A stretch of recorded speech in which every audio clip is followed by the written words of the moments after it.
Jadi saya itu di Nusantara 3 itu yang kan kita ditaruhnya itu nggak di dalam.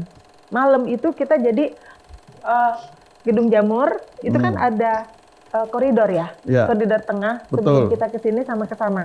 Kita ditaruh di situ. Nah di situ ada balkon kan di atas. Persis. Sekretariat DPR itu ada balkon. Ya. Itu klik. Kalau saya nggak tanya teman saya karena saya juga masih awam ya. Itu apa? Itu sniper katanya gitu. Jadi kita itu emang udah dikut di situ sampai diikat, dibatas, ditaliin. Kita cuma di situ, itu malam itu. Nah, mahasiswa itu dilihat sebagai pahlawan ya, oleh masyarakat. Betul. Cuma kan Begitu. kita ini kan berhadapan sama aparat Ya. kan. Jadi bukan dikejar-kejar tuh bukan satu orang ngejar-ngejar, saya sampai lari. Sampai sini dimasukin. Di situ saya nangis. Tapi begini, seberapa kejam sih tentara pada saat itu dan polisi pada saat itu? Kalau dibilang kejam sih nggak kejam, tapi kalau cuma diinjek-injek pakai lars, saya sudah sering. Ya itu nggak kejam? Iya nggak kejam, karena belum mati. Oke, jadi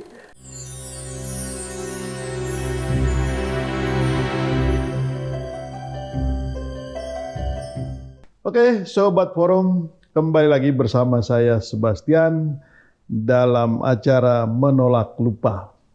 Ya, kali ini saya ditemani oleh seorang pelaku sejarah, boleh dibilang begitu, orang yang ikut terlibat dalam peristiwa 98. Beliau adalah Mbak Evarianti Mardani. Evirianti Mardani. Evirianti ini adalah anggota FKSMJ ya. FKSMJ ini adalah sebuah forum komunikasi Senat Mahasiswa Jakarta. Jadi tahun 98 itu ada beberapa forum yang dibentuk oleh mahasiswa terutama yang ada di Jakarta ini. Ada FKSMJ, ada Forkot, lalu kemudian ada Famred.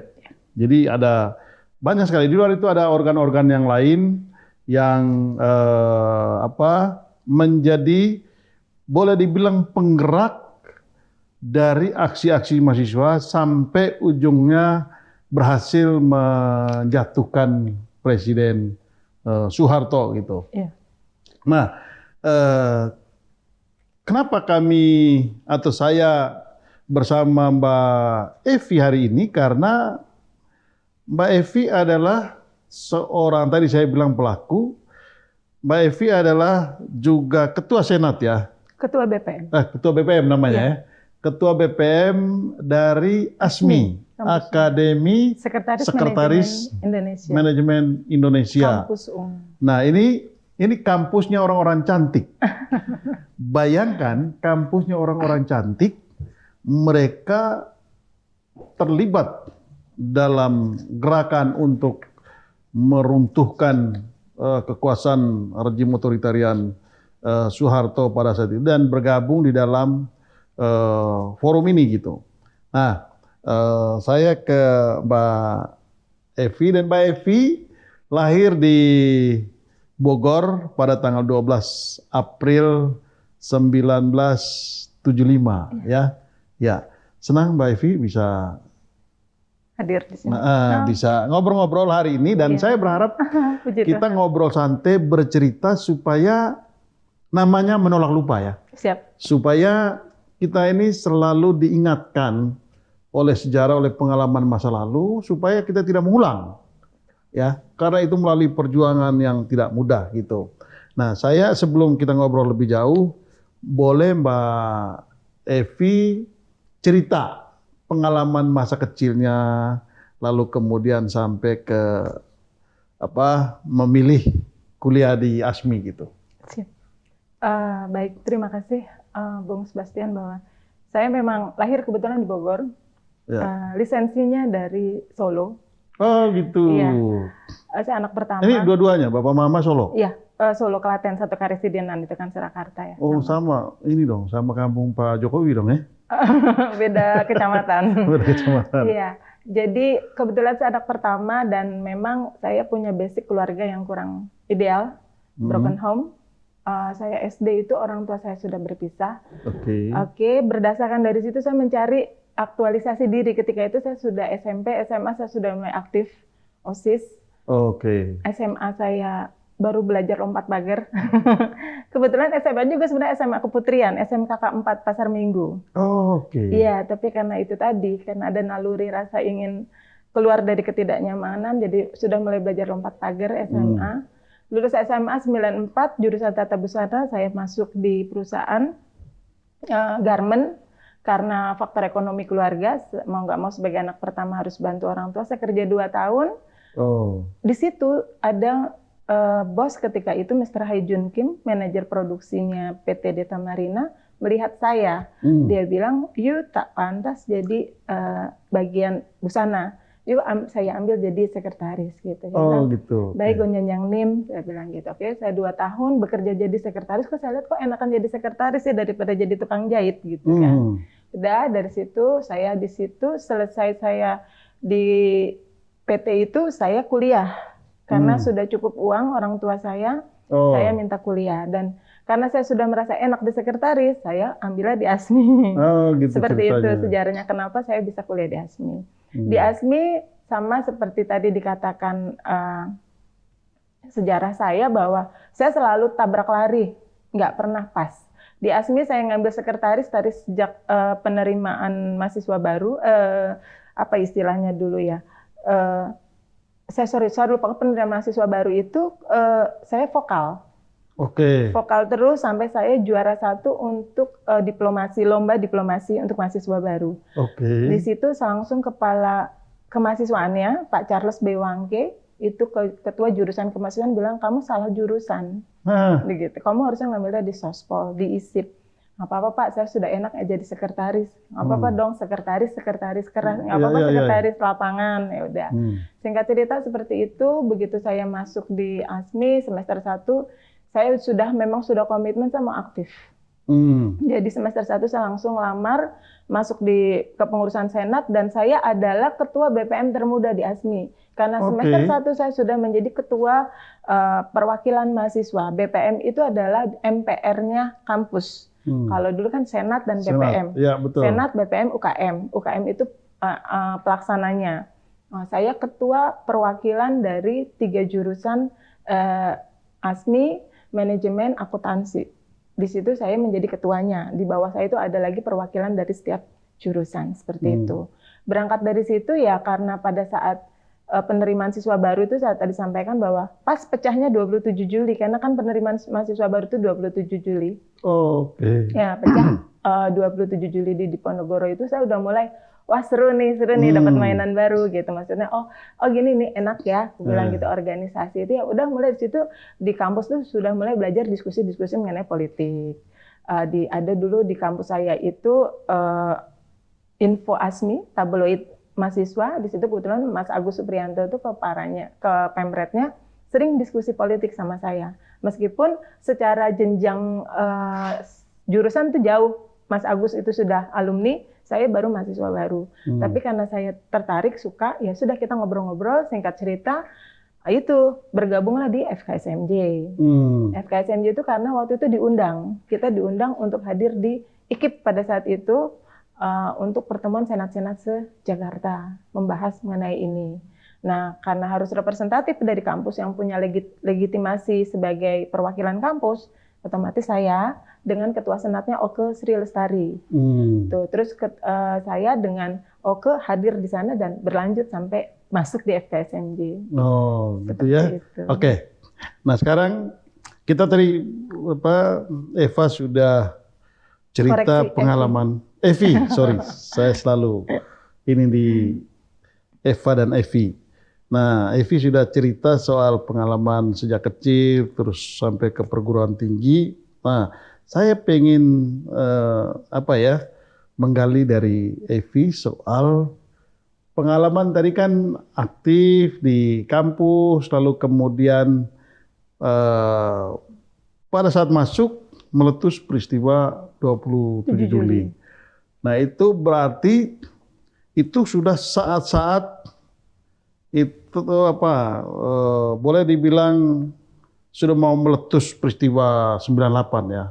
Kira-kira istilahnya Republik sudah hamil tua lah pada saat itu ya. Sudah kontraksi sudah kontraksi ya. Dan persis Evi masuk.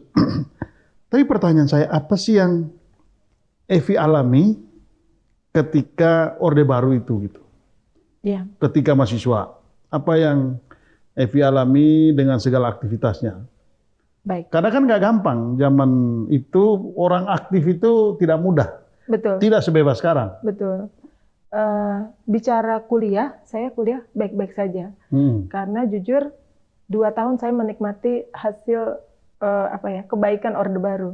Saya penerima beasiswa Super Semar. Oh gitu, dapat beasiswa. Dari segi itu kuliah. Ya? Tapi kan itu tidak ada perbedaan antara mahasiswa yang keras dengan yang baik-baik Betul, saja. betul. Manis. Tidak menghalangi kita untuk bersikap kritis. Yes, itu kan beda. Itu lebih ke akademik. Itu dua hal, ya. Bicara kebebasan berbicara saat itu memang sangat terbatas. Kenapa? Karena seperti saya itu tadi saya katakan, ketika saya diskusi dengan teman-teman di Info, ASMI, kami itu di belakang, kantor redaksinya itu di belakang kemahasiswaan tuh, kita selalu cari jam tuh setelah jam selesai kuliah. Itu satu. Yang kedua, kebetulan saya ini kan suka sekali ngobrol-ngobrol hal-hal yang nggak update sekarang gitu. Maksudnya nanti tuh kayaknya apa ya, nanti mau apa ya gitu. Nah, hal-hal seperti itu tuh ketika berpikir kritis tuh kita selalu nggak bisa bebas. Itu di kampus. Ya. Nah, kalau di luar itu ya itu tadi banyak hal-hal yang karena kita mahasiswa melihat keadaan di luar, kok keadaan makin kayak gini ya, gimana kita mencari solusi. Karena saya berpikir dosen saya ketika itu ketua jurusan sekretari pernah ngobrol sama saya. Kamu mahasiswa mau jadi seperti pelajar SMA atau mahasiswa? Mahasiswa itu berpikir kritis mencari solusi, problem solver. Ketika kamu cuma berpikir hanya sebagai penikmat saja, kamu levelnya bukan mahasiswa.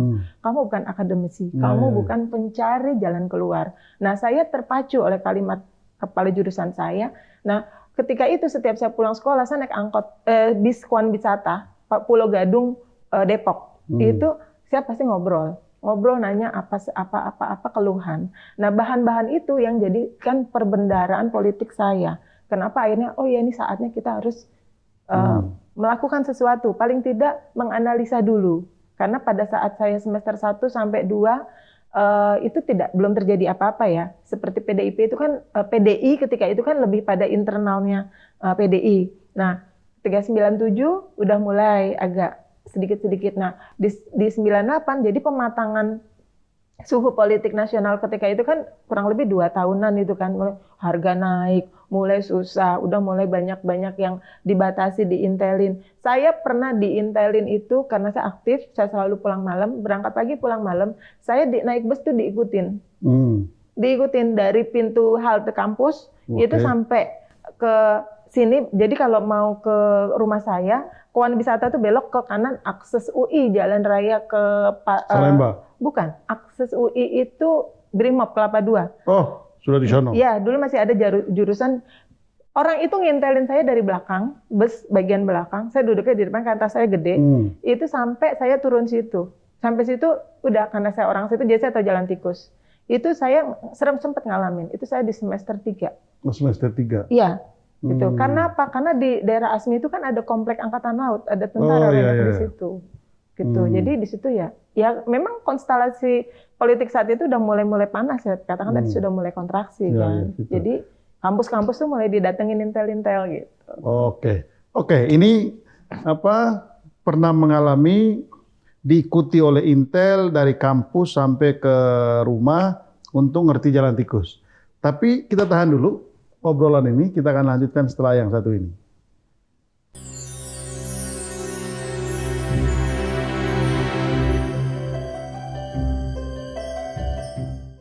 Oke, Sobat Forum, kita kembali lagi dalam acara Menolak Lupa.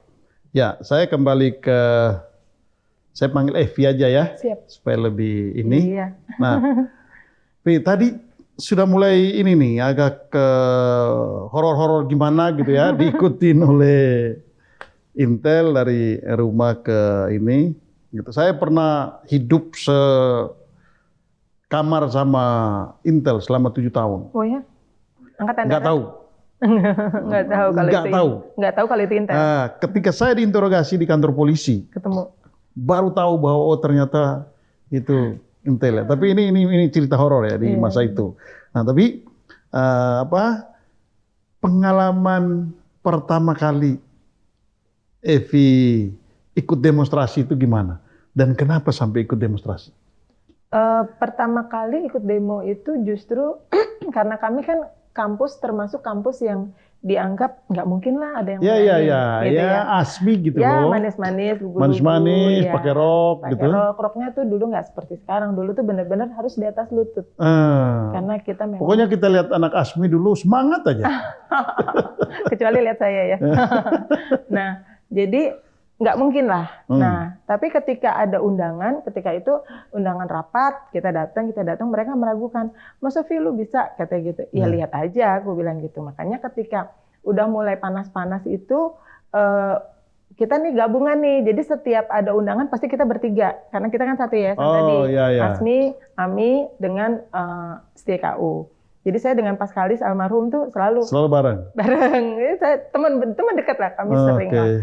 Terus dengan Ami kita bareng gitu. Nah, ayo kita coba. Jadi kita mulai belajar demo itu di depan parkiran. Jadi pengen ngetes aja. Oh, masih internal ini, masih di kampus nih? Enggak, demo keluar. Di parkiran mana? Jadi kan ini kampus ASMI, itu kan ada depan sebenarnya pacuan kuda. Oke. Itu ada jalan akses dari Perintis Kemerdekaan mau tembus ke Arion. Yang ngelewatin di antara terus itu. Kalian kita keluar, kita kan dilarang nggak boleh demo. Oh iya betul. Di kampus. Tapi kita karena kita anak-anak baik-baik gitu kan, gimana caranya? Lama-lama kita keluar demo gitu, ngetes anak-anak untuk demo. Udah di situ ngetes, oh bisa nih anak-anak kita. Memang nggak semuanya mau. Oh iya betul. Karena satu anak ASMI itu hedon, borjuis, anak mama, anak papa, manis-manis. Tapi gimana caranya Evi bisa meyakinkan anak-anak manis, anak-anak cantik itu sampai mau keluar ke jalan ikut demo? Itu gimana? Itu kan tidak mudah. Ada trik. Jadi itu ya ini bicara anak mahasiswa ya. Kan dulu ada yang suka-sukaan, ada yang seneng-senengan gitu ya. Iya. Jadi tuh anak kami turun loh, masa lu nggak ikut gitu. Tuh gebetan lo ikut loh, masa lu nggak ikut. Jadi kita motivasinya ke... Oh jadi ini anak ini nih kampusnya Paskalis? Anak Ami. Ami. Ya, kan gebetannya masih cowok dong? Iya dong. Kan ya berarti kan dari kampus lain? Kampus lain, tapi kan kita satu yayasan. Belakangan, itu turun lo gitu. Ya udah. Akhirnya ya gitu. Nah yang gebetannya, yang anak kami, kita juga kasih tahu begitu. Ajak cewek lo gitu, ajak temen lo. Akhirnya kan kita semua rata-rata ngegeng ya, ngegeng. Akhirnya turun. Nah lama-lama mereka bisa. Termasuk kalau saya kan lebih ke pendekatan teman-teman dekat-dekat saya. Ayo turun, ayo belajar bicara. Terserah kamu mau ngapain. Itu udah mulai panas ya. Warming up aja lah pemanasan. Nah demo pertama kami adalah ketika mahasiswa Jogja diculik. Sebelum pecah demo di Jayabaya. Sebelum pecah penembakan Semanggi. Saya naik sampai di ASMI itu kalau gedungnya Bung Sebastian lihat kalau dari Perintis Kemerdekaan tuh ada balkon. Iya. Saya naik di atas. Jadi hanya anak yang baik-baik lah yang naik di atas. Kita naik jadi orasi dari atas. Ya, kita di sana. Itu demo kita pertama kali kita ngelawan yayasan. Yayasan itu tolak abis. Saya ya pokoknya kita udah nggak ada istilahnya malu-malu. Kita udah tadinya kita juga mainnya bawah terus gitu, hidden gerakan terus. Bawah tanah ya. Iya, karena memang kan ASMI ini kan identik dengan Cendana ya, karena penerima si Penmaru dari grup Cendana gitu kan. Terus beberapa pengurus di yayasan juga banyak ngiblatnya ke sana. Jadi kita main di bawah tanah terus. Tapi ketika sudah mulai pemanasan tadi udah oke, kita belajar tuh demo, benar-benar kita mau keluar dari kampus. Gitu. Nah itu pertama-tama dan ya luar biasa, semuanya pada turun. Udah mulai setelah eksperimen pertama itu udah mulai berhasil di depan kampus, lalu kemudian mulai keluar Jayabaya. Nah, gimana pada saat demo itu? Apa yang kalian hadapi ketika itu? Iya, ketika sudah mulai keluar. Satu, pasti kan kita udah nggak gubris lagi dosen marah kayak apa ya. Kita ngelawan. Pokoknya kita resikonya semua DO. Nggak ada masalah DO. Pokoknya kita nggak mikirin lagi kuliah mau lanjut atau enggak, kita nggak. Resiko dipanggil ya nggak usah peduli, saya bilang begitu. Jalan kita terus, kita jadi lewat belakang, depan. Itu kalau sendiri-sendiri pasti dihukum beneran. Ya, karena tapi kalau semuanya kompak, ya nggak berani karena juga mereka ngambil. Langsung kita kompak gerakannya itu kan 3 organisasi mahasiswa itu kompak. Nggak mungkin yayasan berani ya kan, ya. Udah itu kita hadapi, kita jalan, kita long march ke Jayabaya karena kita dengan Jayabaya itu nggak jauh, nggak ada 2 kilo ya Jayabaya yang Pulau Mas. Ya. Di situ. Lalu bergabung dengan Unija. Unija kan di belakangnya tuh. Kita mulai di situ. Nah, pas kita habis itu balik, baru ketahuan ada pecah Semanggi, ada penembakan karena kan di Semanggi juga ada demo. Nah, pas lagi pecah Semanggi kita balik. Berarti itu sudah di 98 loh. Sudah 98 kan. Itu tadi saya katakan bahwa di masa 96 sampai 98 itu kita nggak ada kegiatan apa-apa. Karena memang kita tadi saya katakan saya anak baik-baik. Betul di kungkung di kampus juga nggak boleh ya? Iya, kita hanya diskusi tadi di Info Asmi di belakang. Kita nggak ada gerakan apa-apa. Begitu 98 udah mulai di daerah, udah mulai berisik, di Jakarta mulai berisik, kita mulai ngetes itu tadi. Nah, jadi dari tahun 96 sampai 98 baru bisa keluar. Itu kan di internal itu dosen-dosennya nggak boleh ini kan? Iya. Kita boleh berorganisasi tapi hanya betul-betul hanya untuk organisasi kampus. Di dalam kampus. Iya. Tidak boleh bikin diskusi-diskusi yang lebih ini sudah mulai dilarang. Begitu mulai kritis itu langsung diintimidasi oleh pihak kampus ya. Ketika itu saya tidak mengalami itu. Kalau di kampus kami puji Tuhan tidak ada. Tapi lebih pada karena kan kebetulan salah satu dosen pembina kami Pak Edi itu aktivis HMI. HMI masa-masa itu kan lagi masih HMI Dipo ya.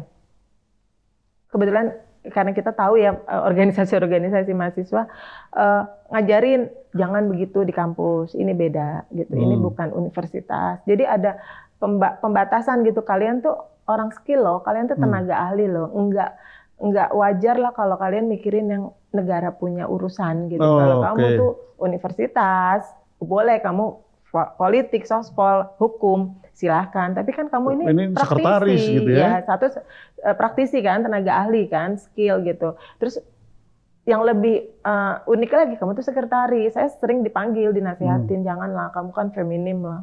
Iya kan feminim nggak harus masa rok mini ikut demo gitu ya? Kalau feminim nggak boleh kritis, jadi ya malah nggak intimidasi nggak, tapi lebih dinasehati. Kembali kepada fitrah kamu tuh apa sih di sini kuliah mau jadi apa gitu. Oke, nah lalu ini 98 mulai memutuskan untuk turun ke jalan, bergabung dengan kampus lain. Itu apa faktor yang mendorong sampai kalian punya keberanian untuk keluar dari kampus? Ya itu tadi karena kita ada penculikan di Jogja, penculikan mahasiswa. Pertama triggernya kita waktu demo di atas balkon itu Jogja. Terus yang kedua kita itu yang diculik siapa? Mahasiswa? Oh iya, saya lupa dari kampus mana itu aktivis. Nah terus yang kedua trigger kita justru kebetulan salah satu korban Trisakti itu pacarnya mahasiswa Asmi. Oke. Gitu. Jadi kita tahu tuh dari situ. Pacarnya, aduh saya lupa namanya mahasiswa itu siapa. Berarti kan tanggal 12 Mei itu ya peristiwa penembakan itu kan? Penembakan. Makanya pas pemakamannya itu dari Asmi itu ngirim banyak bus. Oke, waktu pemakamannya. Pemakamannya, karena salah satu, saya lupa pacarnya yang mana, tapi itu pacarnya itu mahasiswa Asmi. Tuh, dan dari situ kita mulai, tuh kan, bener kan, ada korban kan, ya udah akhirnya kampus sudah nggak bisa ngapa-ngapain. Akhirnya ya udah lebih terbuka. Jadi sudah kampus tidak bisa melarang tapi tidak bisa merestui secara langsung. Tapi uniknya ketika saya sama teman-teman pematangan di luar, kami pematangan Sarbini, Tendri, terus teman-teman di IKIP itu pematangan untuk berangkat ke sana ke DPR MPR itu satu yayasan itu ngelepas kita kayak pahlawan mau meninggal, pejuang mau meninggal. Oh gitu? Diupacarain. Oh gimana ceritanya itu? Iya itu jadi jadi cerita gini, pas 13 itu. Itu kan tanggal 12. Iya. Kita masuk ke DPR MPR itu kan tanggal 15 kalau nggak salah. Iya 16-15. Jadi tanggal 12 itu pecah Semanggi, 13 13 saya demo di Jayabaya, pulang demo saya dengan Mulyana teman saya, terus sama satu lagi anak Ami, kita ke Dan itu sudah di mana-mana sudah polisi pecah, tentara dong. udah pecah, itu udah kondisi udah luar biasa, udah kalau cuma asap rokok atau asap kebakaran kita udah nggak ini, itu asap kebakaran dari mana-mana, Klender itu udah dibakar, Klender karena kita kan dekat Klender kan, Iya. Klender itu udah dibakar. Itu pulang dari demo di sana saya dipanggil sama teman-teman, "Vi, lu berangkat karena anak Trisakti ada yang mati," dia bilang, "kita tembak." Oke, kita harus bawa karangan bunga, kita harus bawa tanda belasungkawa. Oh, Seperti ini itu. berangkat ke Trisakti. Trisakti. Saya oke. 13 ke Trisakti. 12 sore saya ke Trisakti. Terus saya ke sana, saya bilang siapa yang berani ke sana temenin saya. Saya bilang nggak ada yang berani. Akhirnya cuma saya sama 2 cowok, saya dengan Mulyana teman saya, teman dekat saya di BPM, sama Mana pacar? teman. Oh, teman. Saya nggak punya pacar. Oh, gitu. Saya punya pacar itu tahun 2000. Oh, justru setelah di tempat kerja nih. Ya. Oke, lanjut. Nah terus kalau ada yang nggak berani, nggak apa-apa, gue berangkat sendiri. Nggak lah, berani. Udah akhirnya kita naik taksi. Naik taksi itu gempur sampai tuh supir taksinya, ini yakin mau ke sana, kan udah pecah, udah kemana-mana, udah yakin. Naik tol langsung. Nah turun masuk tol itu pas di depan Citraland itu kan masih ada pom bensin belakang itu, pas lagi meledak. Itu sepi, yang namanya di jalan tol itu udah asap, udah tentara, udah yang namanya supir taksi itu masih ada beberapa kendaraan berani di tol ya. Terus dia berhenti di situ. Saya nggak berani lagi lanjut, dia bilang gitu. Belok, maksudnya turun ke bawah, karena kan Trisakti di bawah. Oke, turun sini. Saya lompat pagar tol. Oke. Itu pengalaman saya ngelompatin pembatas tol. Oh, lompat Jadi, pagar tol supaya bisa ke Trisakti, masuk ke kampus. ke kampus. Jadi saya turun, masuk ke Untar, baru masuk ke situ. Nah, masuk ke situ, ketemu langsung ke atas, ke Senat, kalau nggak salah lantai 5 atau lantai 9, saya lupa. Ke sana ketemu, ucapin belasungkawa, langsung gabung sama mahasiswa Trisakti untuk demo tanggal 13 itu.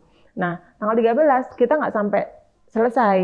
Kita karena Dan itu bergabung dengan kelompok mahasiswa yang lain, ya, di kampus Trisakti. Iya. Itu kan masih semua ini di situ. Iya. Dan besoknya kan baru dimakamkan kan? Iya.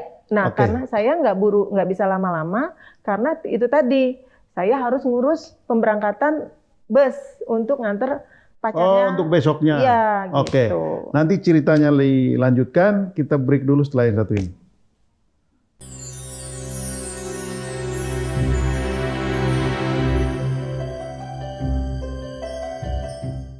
Ya, Sobat Forum, kita kembali lagi dalam obrolan menolak lupa. Saya masih bersama Evi Mardani dari dulu aktivis FKSMJ. Ya. Nah, itu kan situasi memang tegang pada saat itu. Begitu ada mahasiswa ini Trisakti meninggal, lalu saya ingat betul hampir seluruh radio menyanyikan lagu Gugur Bunga. Itu televisi juga begitu dan situasi mencekam ya. Iya, sangat menyangka. Ya kan? Lalu kemudian besoknya rame-rame pergi ngantar mereka pemakaman dan Evi di mana pada saat itu? Saya tidak ikut pemakaman, tapi saya mengantarkan karena mengantarkan teman-teman. Karena kenapa? Karena kita bagi tugas. Saya lebih pada kumpul lagi dengan teman-teman Senat yang lain, kampus lain, gitu. Kumpulnya di mana? Saya ke Trisakti lagi. Oke, jadi ke Trisakti jadi lagi. hari tanggal 12 ya, tanggal 12 ke sana, 13. lalu kemudian 13 ke sana lagi. Iya, 12 saya di Jayabaya, 13 saya ke 13 ke sana. 14 kan pemakaman, saya nggak ikut, saya ke Trisakti lagi, gitu. Karena kan takutnya ada apa-apa, ada info-info apa, gitu loh. Kita bagi tugas. Nah, temen yang ke sana itu anak Ami, anak Asmi dikoordinir sama teman-teman yang lain. Jadi saya dengan teman saya memang kita bagi-bagi tugas seperti itu. Nah, kalian ketika kumpul dengan sena-sena apa yang dibicarakan pada saat itu? Ya kita lebih pada kondisi saat itu harus bagaimana ya, karena sudah ada korban gitu loh. Ya. Jadi sudah ada korban dan korbannya bukannya sedikit gitu kan, dan pecahnya itu bukan pecah setelah itu nggak ada lagi gitu. Maksudnya pecahnya akan lebih kondisinya lebih tegang lagi kan. Jadi ya kita diskusi lagi gimana harus menyikapi ini. Ya, gitu. Sudah setelah itu ya saya balik mulai ikut demo-demo lagi mulai Nah, justru itu menariknya. Biasanya kan ini mahasiswa bergerak di kampusnya kan waktu itu Trisakti juga bergerak di kampus masing-masing kan? Karena di luar sudah diblokir sama tentara, polisi nggak boleh. Iya. Nah, sementara mahasiswa-mahasiswa itu demo di kampusnya masing-masing, lalu kemudian justru ditembakin di kampus. Nah, biasanya hal seperti itu kan mestinya membuat mahasiswa bikin itu kapok kan, takut. Iya. Tapi bagaimana ceritanya kalian memutuskan untuk, oh enggak, ya karena kan kita jangan berhenti dan kita justru kita lanjut. Bersatu. Makanya kan saya kan bagian timur ya. Saya Asmi, Unija, Jayabaya, IKIP, terus Yarsi. Ya, Yarsi itu masuknya di pusat. Oke. Ibnu Khaldun, Universitas depan IKIP persis, Undip gitu istilahnya. Ibnu Khaldun, Setia Ramangun, itu kita bersatu tuh. Jadi pengkondisian, jadi kita main di perwilayah gitu loh. Jadi tadinya kan kita cuma di kampus-kampus sendiri. Betul. Begitu udah pecah ini, kita harus ngelawan, kita nggak bisa diam aja gitu loh. Jadi ya udah kita pengkondisian ke basis wilayah masing-masing. Karena saya di timur ya, kita kumpul lagi timur untuk bergerak. Iya. Kamu tahu nggak saat itu, saya itu nyamar sebagai seorang dokter. Jadi saya ikut latihan khusus selama 1 bulan menjadi dokter dadakan dan kami menggunakan ambulans. Maksudnya apa? Supaya kita bisa menghubungkan satu kampus dengan kampus yang lain. Karena waktu itu semua diblokir kampus-kampusnya dan nggak bisa kemana-mana kecuali ambulans. Maka waktu itu kita menjadi dokter. Saya sempat 1 bulan tuh nyamar jadi dokter. Oke, kalian memutuskan untuk gabung jadi satu. Lalu kapan mulai bersatu dan turun ke jalannya itu? Setelah itu kita, berarti kan tanggal pemakaman tanggal 14 itu udah mulai bergerak terus. 15 itu udah mulai bergerak terus. Upaya gerakan dan pelan-pelan masuk ke ini ya, masuk ke DPR. DPR itu hanya ketua-ketua senat saja. Karena waktu itu bukan untuk demo. Kita nggak bisa. Kebetulan teman IKIP itu dapat undangan seperti hearing dengan pendapat. Jadi ya itu kan itu 1 hari sebelumnya? Ya, itu kita udah di brief.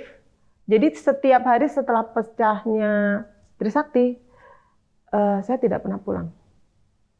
Saya tidur di kampus, setiap hari demo. Iya, karena nggak bisa pulang. 1 nggak bisa pulang, 2 pulang juga mau ngapain dong sebentar. Betul. Habis demo siang, sore kita harus konsolidasi rapat aksi buat besok. Ini sudah tidak lagi ngurusin 3 kampus, tapi kita udah menjadi satu semua gitu, jadi otomatis kan. Dan itu ngumpulnya di mana? Pindah-pindah.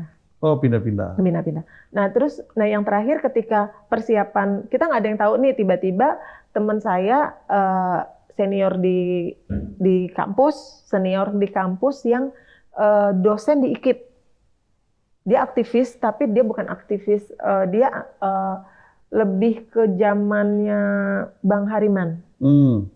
Bang Hariman Siregar. Dia seangkatan, itu siapa tuh anak kampus yang udah berani berisik gitu. Maksudnya udah mulai demo-demo gitu. Akhirnya dikenalin sama saya. Terus dia ngajar di IKIP. Dia bilang di IKIP juga udah mulai begini-begini. Terus dia bilang, nah saya justru dapat info dari sana. Itu mau masuk ke sana. Siapin siapa aja yang dipilih gitu. Maka dari itu akhirnya dipilih. Nah, ketika karena dia ini alumni, dia dosen dengan dosen. Jadi ngomongnya itu justru ke mahasiswaan kami. Gitu, dosen dengan dosen. Akhirnya makanya resmi kami diutus untuk berangkat ke sana. Itu yang tadi saya katakan, kita ada upacara pelepasan. Tuh. Itu waktu berangkat rame-rame ke MPR. DPR MPR. Iya. Itu upacaranya apa? Kayak upacara bendera aja. Upacara? Iya, kami 4 orang.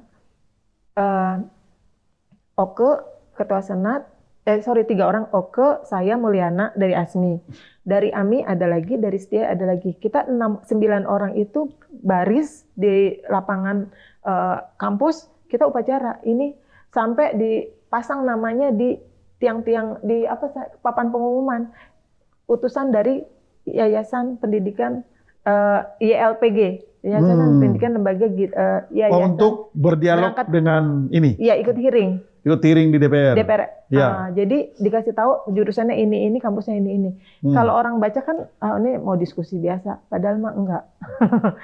Mau setor nyawa. Ya udah, akhirnya saya sih sampai, kok sampai kayak gini ya gitu. Karena kita nggak pernah mikir bahwa kampus akhirnya support. Itu yang saya nggak pernah mikir. Nah, pas udah begitu, mungkin ya karena dia udah tahu dong, udah pecah nih, udah anarkisnya udah luar biasa. Akhirnya kita disupport, kita dianterin ke IKIP. Karena kita titik kumpulnya di IKIP. Jadi IKIP kita bareng. Dari IKIP pergi rame-rame ke sana. Karena rombongan kita manis-manis, nggak ada yang jelek-jelek, semua pakai alma mater, cakep-cakep. Karena memang undangannya untuk hearing. Untuk hearing ya, itu. Sampai di sana kita udah nggak balik lagi. Karena menunggu teman-teman yang lain kan? Iya, kita kan di sana. Oke, apa yang dibicarakan ketika sampai di sana? Waktu itu kan ketua DPR-nya Pak Harmoko ya. Apa yang dibicarakan dengan DPR pada saat itu? Ya kita minta itu, agenda tuntutan itu. Kita sudah buat kan teman-teman, tuntutannya apa, minta segera turunkan Soeharto, ya kan. Terus minta harga-harga, terus kasus-kasus yang sekarang yang kan sudah mulai banyak yang udah hilang-hilang juga udah mulai ada. Nah itu kita minta segera diselesaikan. Tuh, salah satunya sih lebih kepada turunkan harga, karena emang harga luar biasa ajaib ketika itu kan, susahnya luar biasa. Nah lebih ke situ, kita minta diskusi itu. Lucu waktu itu kita tuh, karena saya baru pertama kali masuk DPR MPR ya, gedung DPR tuh, kita tuh kejar-kejaran. Jadi Harmoko ada di lantai 3 kan, lantai 3. Ke situ, terus habis itu pindah lagi lari ke sini. Jadi kami tuh akhirnya teman-teman tuh ngejar, cuma pengen ketemu sama beliau. Puji Tuhan sih ketemu waktu itu. Udah akhirnya bisa ngobrol. Nah, setelah itu kita sepakat semua yang ada di sini tidak boleh ada yang pulang. Tidak boleh pulang, ya. Tidak pulang. Ya kan sempat heboh waktu itu, ini anggota DPR disandra gitu ya. Nggak boleh pulang. Sampai ada keputusan ya. Kan begitu. Betul. Nah, lalu sementara proses begitu, mahasiswa berdatangan ya, mulai masuk ke wilayah itu, dan situasinya semakin tegang. Ya tegang sih, tidur diklikin sama sniper, mau ke masjid belakang kita kan sepi gelap, kita tuh supply logistik pertama itu kaleng biskuit dari Sarwan Hamid. Itu tuh kita mau makan susah kan kita nggak bisa keluar. Kita dikungkung di situ. Iya. Jadi kita akhirnya besoknya baru mulai masuk. Berikut. Oke. Bagaimana MPR DPR itu dikepung oleh mahasiswa, keesokan harinya setelah perwakilan dari mahasiswa untuk hearing dengan Pak Harmoko, kita akan bahas setelah yang satu ini.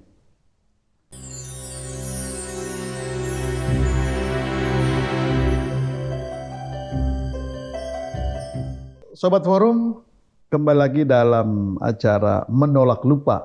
Gitu. Ini diskusi kita mengalir saja, cerita pengalaman. Kita sudah sampai di gedung DPR, di mana pada saat itu mahasiswa yang hearing sudah berada di dalam, lalu kemudian mereka tidak mau keluar sampai tuntutannya dipenuhi. Sementara di luar sana situasi sudah mulai tegang, Jakarta ini sudah mulai tegang.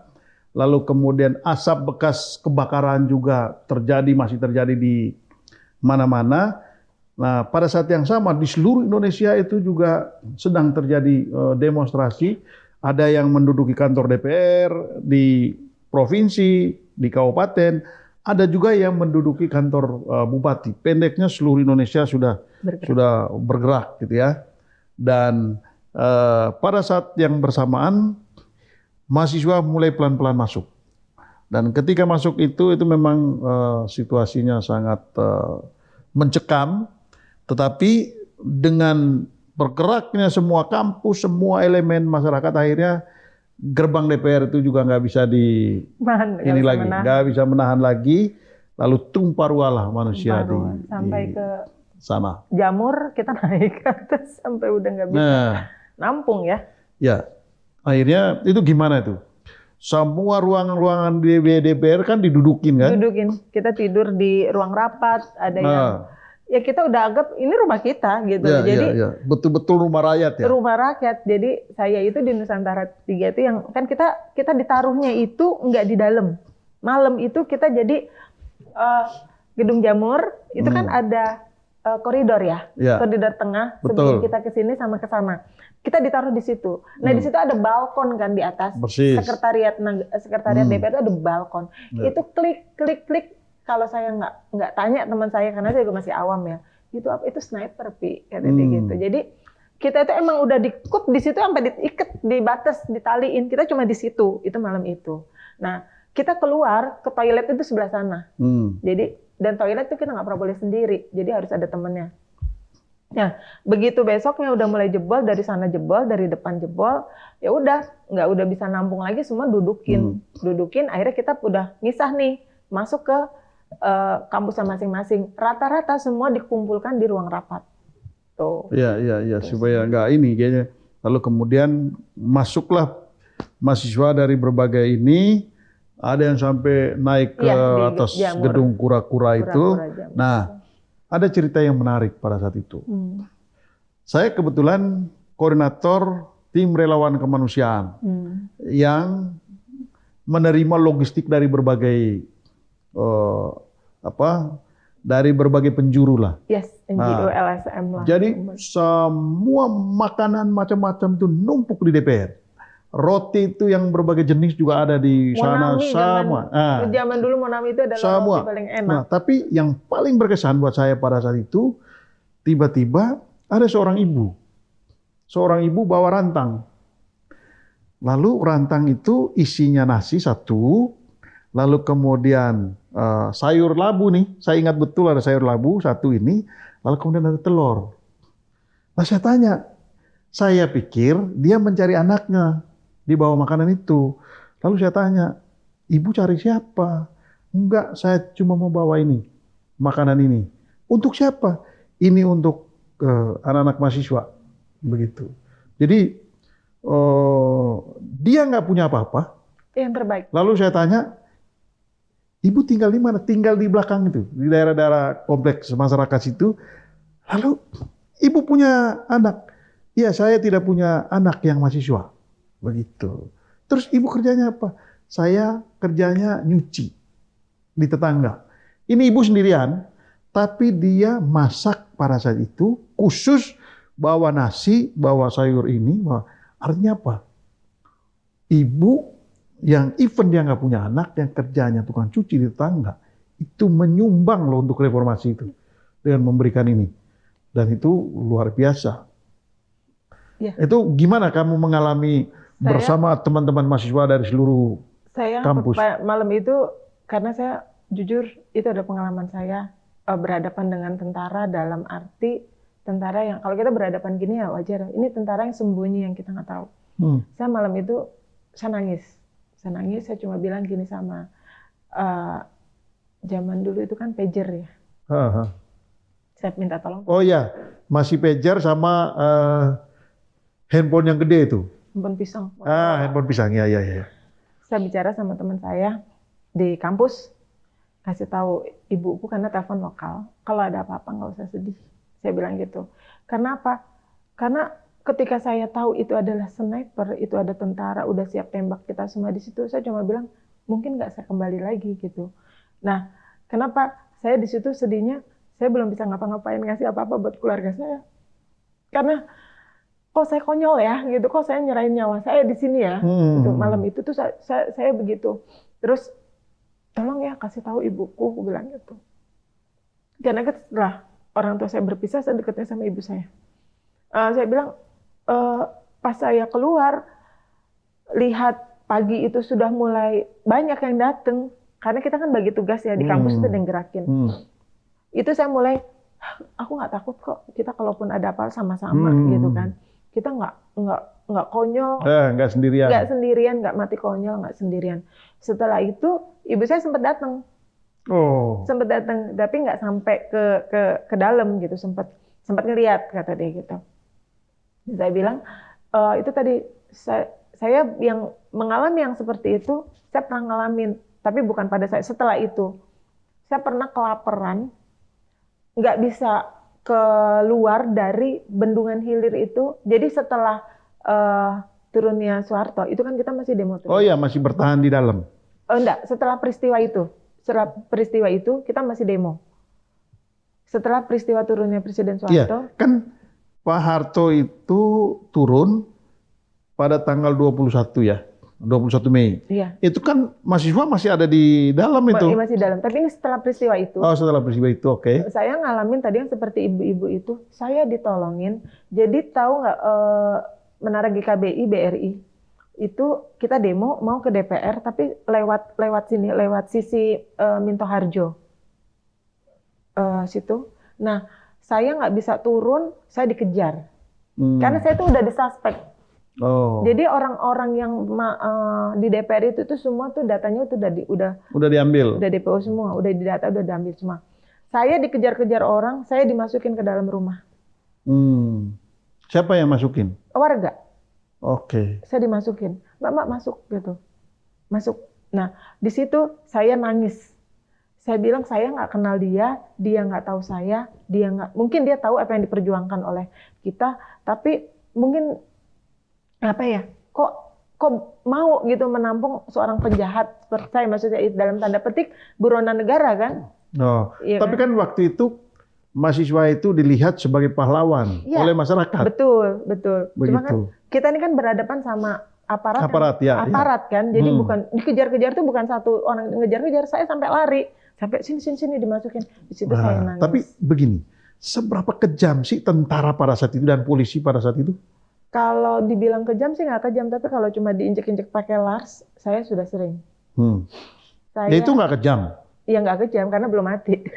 Oke, jadi kalau udah mati baru dibilang kejam. Tapi kan yang namanya berhadapan dengan mahasiswa yang demo diinjak-injak, dipukul pakai itu, dipakai semprot pakai gas air mata, ya kan? Ditembak pakai peluru karet. Iya. Itu udah ngalamin. Itu kan udah sesuatu yang luar biasa ya. Dan waktu itu kan kita tidak hanya berhadapan dengan polisi. Iya, tentara. Setiap kali aksi itu udah langsung berhadapan dengan tentara. Ya. Nah, nanti ada satu event yang mungkin nanti saya akan cerita bahwa disitulah saya belajar bahwa di tingkat mereka, tingkatan militer, tingkatan TNI dan kepolisian pun bukan ada perbedaan ya. Ya bisa dikatakan perbedaan penanganan. Nah di situ saya mulai belajar, oh ternyata ketika yang kejam tuh ini loh, yang hijau. Kalau yang coklat itu kejam tapi nggak begini loh. Itu udah oke. Nah itu nanti kita akan diskusi khusus, ngobrol khusus soal bagaimana tentara dan polisi. Tapi saya ingin kembali ke gedung DPR, tapi kita tahan dulu. Siap. Kita akan lanjutkan setelah yang satu ini.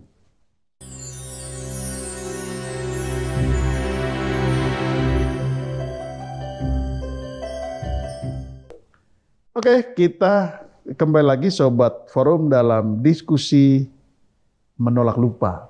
Ya, kami sudah sampai di gedung DPR MPR tadi. Ya, nah, ketika mahasiswa berjubel-jubel datang ke DPR, menduduki DPR MPR, DPR sudah nggak bisa buat apa-apa lagi. Ya, lalu kemudian semua tidak cuma mahasiswa, komponen masyarakat juga bergabung. Lalu kemudian bagaimana pengalaman Evi ketika akhirnya pagi-pagi Pak Harto mengumumkan dia mundur dan menyerahkan itu kepada Pak Habibie. Apa yang dirasakan pada saat itu? Yang dirasakan saat itu luar biasa. Kita ngumpul itu di depan air mancur, sampai itu air mancur itu udah bukan. Iya, sampai orang terjun ke situ kan? Masuk. Termasuk saya. Masuk. Kita udah nggak takut itu disetrum kan? Iya, ada aliran betul. listrik. Masuk. Terus pokoknya kita kan tahulah ini sudah tegang ya, mau nggak mau kita tuntut turun. Karena nggak mungkin nggak turun, karena Pak Harmoko kan juga sudah dipepet sama kita kan di situ kan. Akhirnya kita turun. Yang pertama kali kita di situ tuh udah nggak mikirin nantinya kayak apa, kita nggak tahu. Kita cuma minta satu turun. Mau besoknya kita mau gimana kita nggak pikir.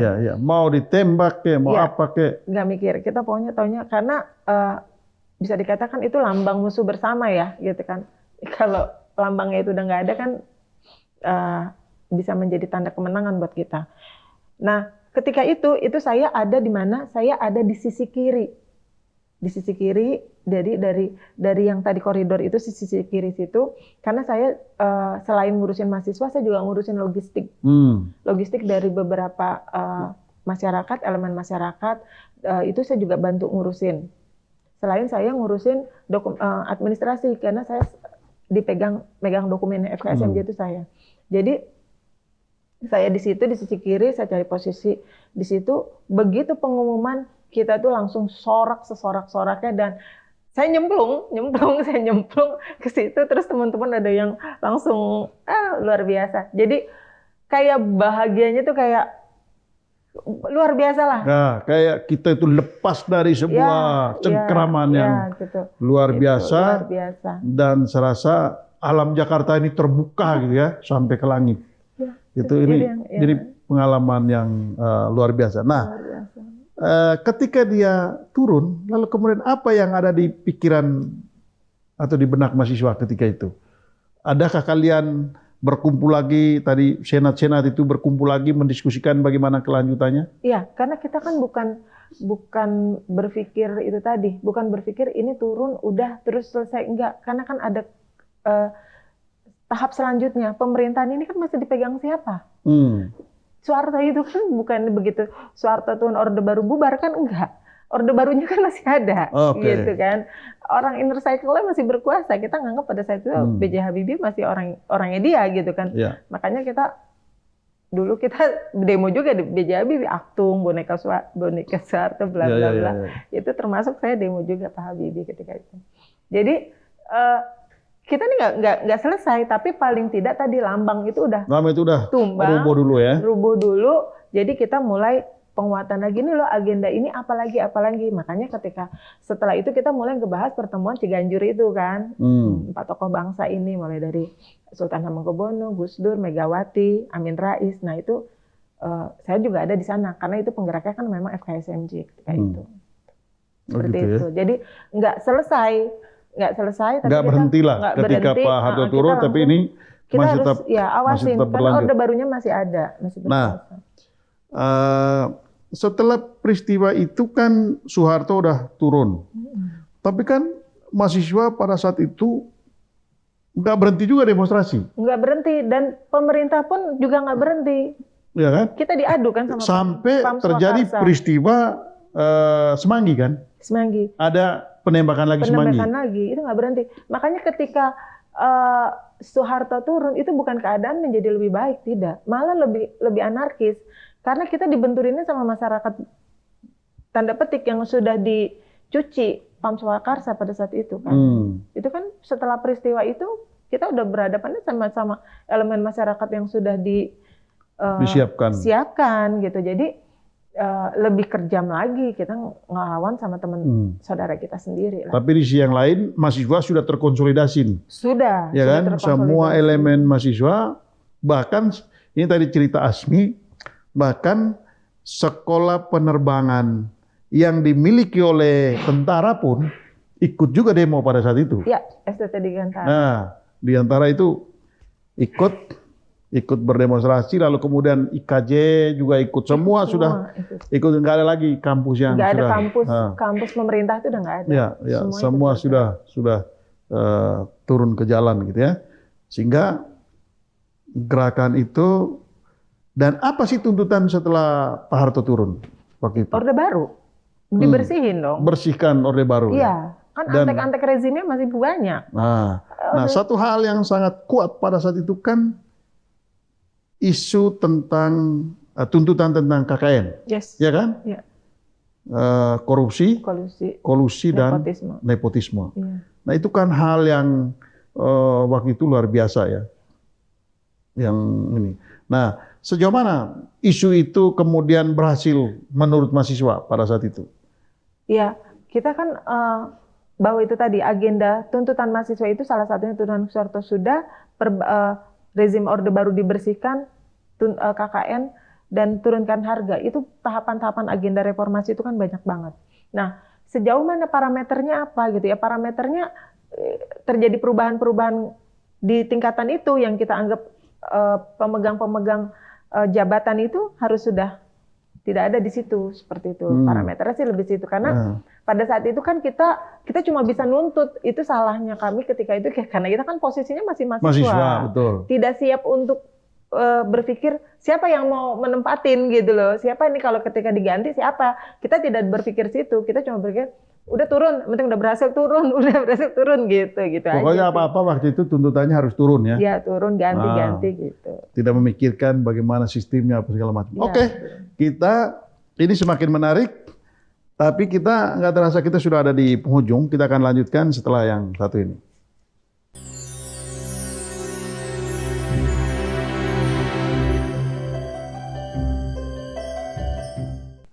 Oke, Sobat Forum, kembali lagi dalam diskusi menolak lupa.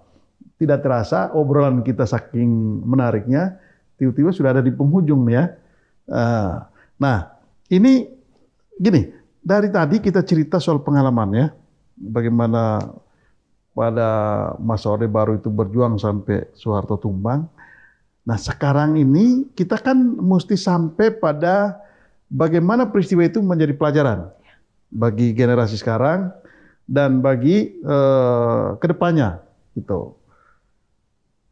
Apa yang Evi lihat dari pengalaman Orde Baru? Sekarang kita sudah ada di reformasi dan juga ini yang paling penting loh. Sebentar lagi kita akan pemilu. Ya, terakhir ini ada sejumlah tokoh, kita sebut saja tokoh ya, itu menangis.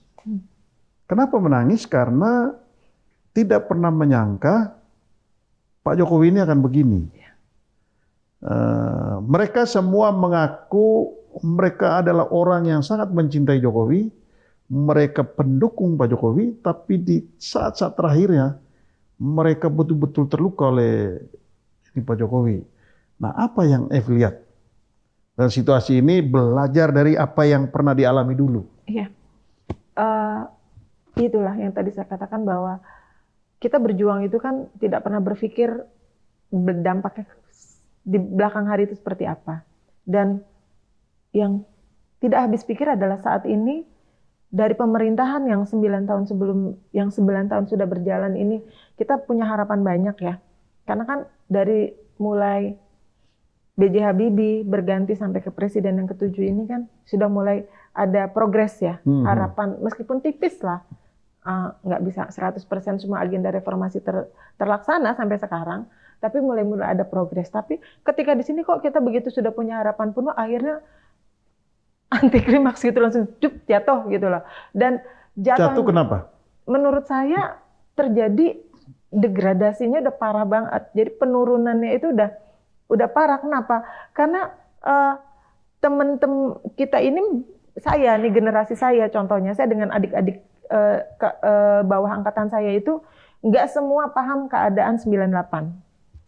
Dan mereka itu sudah bergenerasi sampai sekarang saya sudah 48 ya, berarti kan udah kurang lebih hampir 30 tahun ya kita berjuangnya. Ya, terus di generasi 30 tahun ini kan semakin tidak tahu bahwa berjuang Indonesia itu bisa begini, kalian tuh bisa hidup enak tuh salah satunya perjuangan teman-teman 98. Nah, ketika sampai di sini, nah dari generasi yang ke-30 itu kan salah satunya anaknya ya tokoh yang tadi Bung Sebastian katakan, tokoh yang sekarang menokohkan diri atau ditokohkan, kalau saya katakan tanda petik ditokohkan, dikarbit. Saya orang pertama, kebetulan adik saya di pemerintahan, saya bilang, saya bukan nggak suka generasi muda maju, tapi harus ada proses. Nggak bisa instan. Ini benar-benar penurunan moralnya, bukan moral istilah, penurunan mental demokrasinya, semangat demokrasinya itu udah nggak ada. Sekarang bagaimana mungkin orang yang kita nggak tahu dia punya pengalaman organisasi seperti apa, dia langsung harus mimpin partai. Saya aja jadi senat mahasiswa aja prosesnya mesti apa-apa. Saya setelah reformasi, saya bikin 3 partai. Memang aktivis pertama yang terjun ke partai politik saya. Saya bikin 3 partai, itu saya belajarnya setengah mati. Apa aja itu? Partai Pelopor dengan Ibu Rahmawati. Oke. Yang kedua Partai Hanura dengan Pak Wiranto. Dan ketiga Partai Nasional Republik dengan Utomo Mandala Putra, Pak Tomis, tapi bukan Pak Tomis sebagai itu ya. Pernah dengar Partai Nasional Republik. Itu ada sejarah karena setelah saya selesai masa mahasiswa, saya terjunnya ke LSM. Terjunnya sama politisi-politisi. Jadi makanya saya langsung diminta untuk membidani 3 partai. Nah, saya saja yang bisa mendirikan partai. Jadi pendiri partai, 3 pendiri partai aja, itu prosesnya panjang. Loh ini kok ujuk-ujuk anak baik-baik, anak presiden, anak tokoh pemerintah, anak pimpinnya jadi ketua umum partai. Baru 2 hari jadi anggota, langsung jadi ketua umum. Itu saya tuh sakit hati. Saya itu orang paling nggak suka kayak gitu, nggak menghargai jasa pendiri, orang yang membidani. Sehebat apapun, tetap harus ada proses. Ya, tapi kok mau gitu loh? Ya, saya kurang pendiri tahu. Partainya juga. Saya kurang tahu. Nah itu kan ada hidden agenda. Ini satu. Bagaimana dengan Gibran yang jadi wakil? Itu juga sama. Memimpin bangsa itu kan beda dengan memimpin sebuah wilayah teritorial yang lebih kecil ya.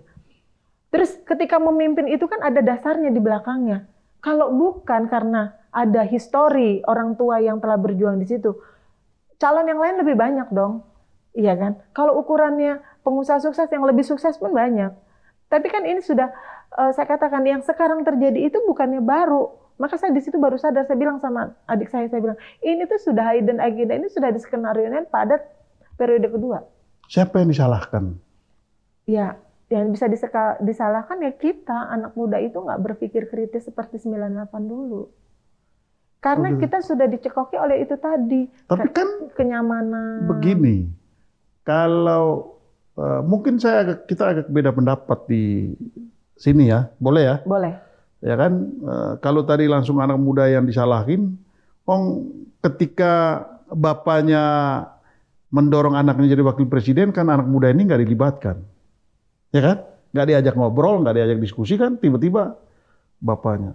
Yang kedua, ini pimpinan partai. Ini pimpinan-pimpinan partai itu juga menjadi ketua umum partai, itu nggak gampang loh. Tadi saya katakan. Ya kan? Susah.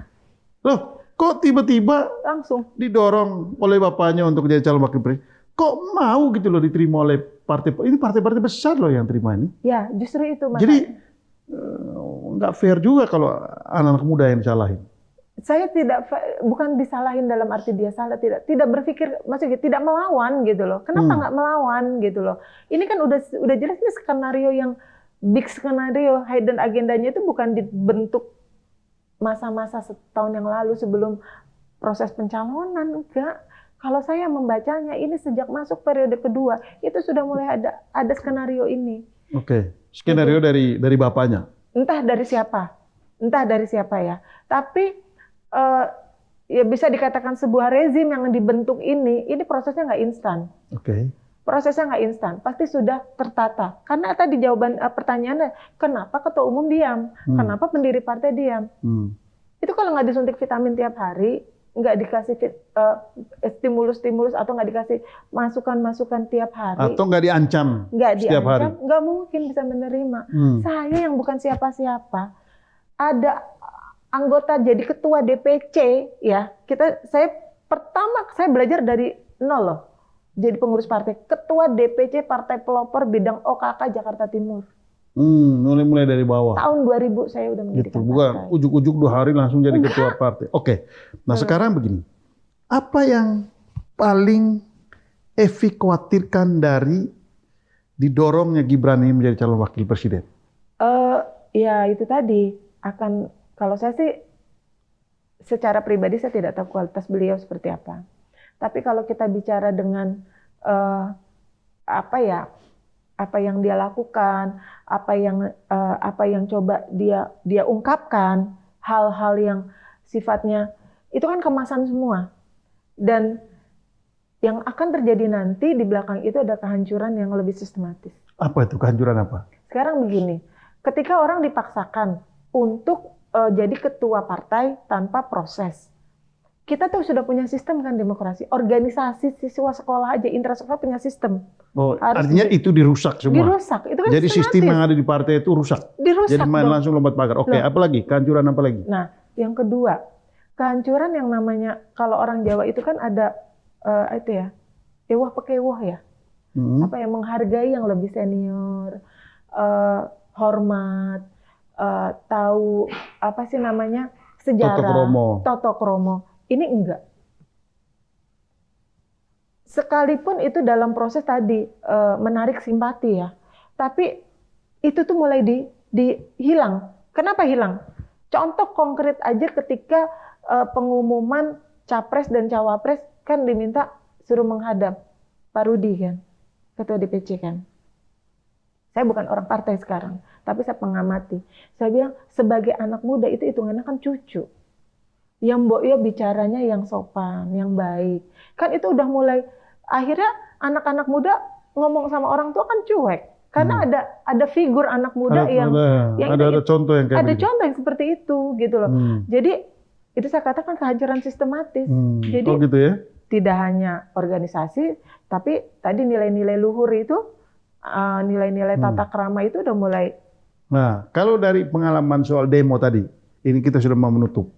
Ini soal demo tadi, ada nggak kekhawatiran lain itu ketika anaknya diusung menjadi calon wakil presiden, ya, bapaknya masih menjadi presiden aktif loh. Ketika anaknya diusung, maka bukankah dengan begitu presiden yang masih aktif ini, dia akan memanfaatkan semua kekuasaan yang dimiliki untuk memenangkan anaknya ini gitu? Ya, saya sedih ketika pertama kali awal bulan kalau nggak salah, karena kebetulan ada kawan saya di partai, dia kirim foto, ini loh ada sekian banner yang sudah disiapkan untuk pasang di seluruh Jakarta. Siapa yang siapkan? Partai ini, ketua umum partai ini, ketua umum partai yang muda ini. Terus saya lihat di situ ada shadow gambarnya presiden. Di situ yang saya sangat miris. Ini lambang negara loh. Ya, terlepas saya tidak tahu apakah Bawaslu tidak menyebut itu pelanggaran ya.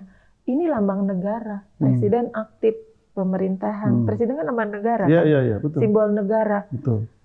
Dan yang berani itu cuma dia, partai itu yang pasang gambar presiden. Mau dia ini kan orang tuanya enggak, dia nggak bisa dilepaskan bahwa dia adalah presiden aktif. Betul. Nah itu yang saya sedihkan. Saya bilang itu tadi penghancuran sistem-sistem yang sudah ditata. Kami yang sudah berjuang secara luar biasa mencoba menata sistem, sekarang ini udah mulai jadi turunnya langsung. Gitu. Nah, yang terakhir, ada nggak kemungkinan presiden memanfaatkan militer seperti era Orde Baru untuk memenangkan anaknya ini, lalu kemudian memanfaatkan polisi untuk memenangkan ini, memanfaatkan BIN untuk memenangkan ini, memanfaatkan penyelenggara pemilu untuk memenangkan ini? Kemungkinan ke arah sana? Saya tidak berani menyimpulkan, menganalisa ke sana ya, karena di internal mereka juga kan ada tarik menarik, dalam arti kan ada apa ya, mungkin ada pembahasan juga ya. Tapi kalau bicara dia sebagai kepala pemerintahan, kepala negara dengan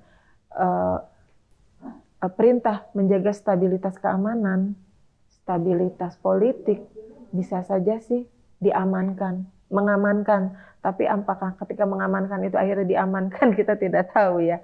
Tapi saya tidak berani menyimpulkan karena arah-arah ke sana, kalau menurut beberapa kawan-kawan saya yang aktif di partai politik, pergantian-pergantian tampuk kepemimpinan kepala-kepala ini pun, kalau bisa dilihat, lo orangnya dia lagi, orangnya ini, orangnya orang ini. Oh, jadi bisa Ada benang merahnya. ada benang merahnya, tapi seperti apa itu hasil rajutan benang merahnya itu saya nggak berani, nggak tahu gitu. Tapi Ya. kalau arah ke sana kok ternyata anaknya ini ya, kok ternyata si ini ya dulu pernah jabat di sini ya. Kok seperti kebetulan semua ya? Ya itu aja saya coba kebetulan semuanya sudah kebetulan. Gitu. Dan godaan untuk memanfaatkan itu besar sekali.